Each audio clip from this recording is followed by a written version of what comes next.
ente ulah hese ai salat aing sih diterima apa henteu rasakeun ku sorangan asal salat urang ngeunaheun eta diterima geus teh kudu dibacakeun ku aing tekna geus pokona mah asal ngeunaheun karasana eta diterima asal rungsing teu diterima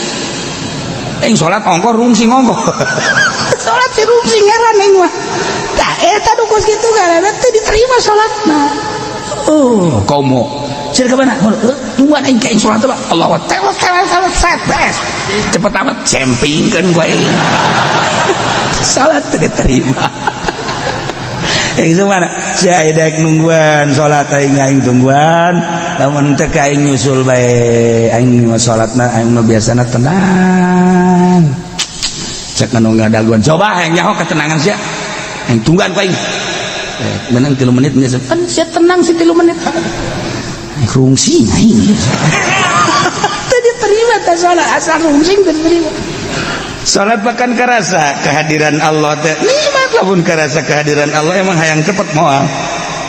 mata kabla dituna kadang-kadang salat teh yang sorangan nah sebab ngeunaheun sorangan mah Allahu akbar teh kanyawan ku batu eta nu dimaksud asal geus ngeunaheun 100% eta ngaranna salat diterima ku Allah